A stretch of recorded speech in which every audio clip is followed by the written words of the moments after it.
War in Israel continues. Israeli Defense Forces leaders are responding to accusations that they're intentionally targeting civilians in Gaza. In a press conference, an IDF spokesperson denied those accusations. They said journalists need to be more skeptical about Hamas's information that could be used as propaganda. What I am able to say with confidence, because we have asked, is that the IDF did not purposely strike in that area. There was no targeting of vehicles. There was no targeting of civilians. He added explosions in Gaza need more analysis by experts so they can determine which explosions are caused by which sources. And Israeli tanks could be seen taking position along their northern border with Lebanon today. The arrival of tanks comes as fighting between Israelis and Hezbollah, an ally of Hamas, erupted along the Israeli-Lebanon border. Both sides launching rockets earlier today, with Hezbollah striking Israeli border and military posts. As the conflict continues, the U.S. military is heightening its posture in the eastern Mediterranean. Fox News correspondent Jillian Turner has more on their efforts.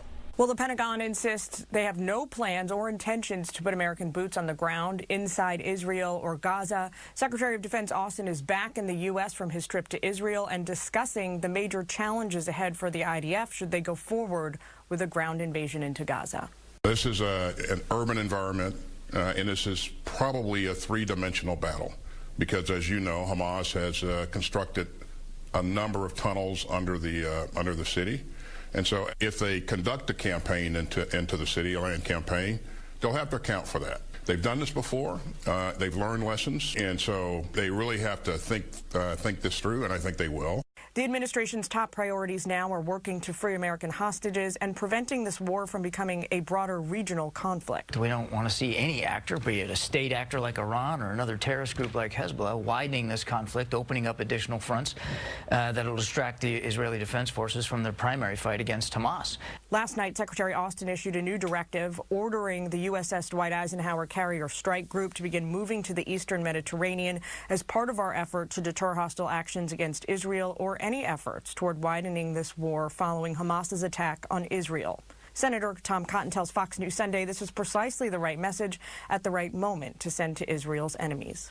Nothing should be off the table, and Iran and Hezbollah should understand that we have two carrier strike groups in the region for a reason.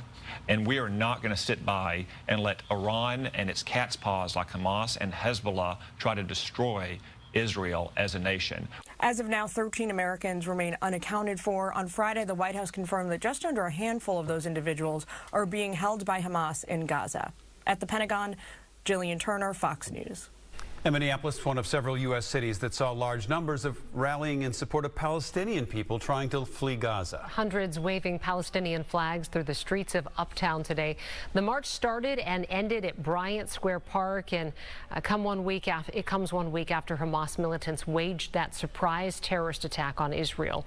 Pro-Palestinian groups like this are asking the U.S. to end their aid to Israel. We want equal rights for everyone. We don't want Arabs to have more rights than Jews. We want everyone to have the same equal rights. That's all we're demanding. Similar pro-Palestinian rallies occurring in New York City, Washington, D.C., Chicago, and Seattle. Happening tomorrow, the Minnesota Jewish community will be marching on Senator Amy Klobuchar's office. The march comes as Minnesota Jews are demanding Senator Klobuchar support a ceasefire in Gaza. The march starts at Gold Medal Park in Minneapolis at 8 a.m. tomorrow morning, and it ends at Senator Klobuchar's office.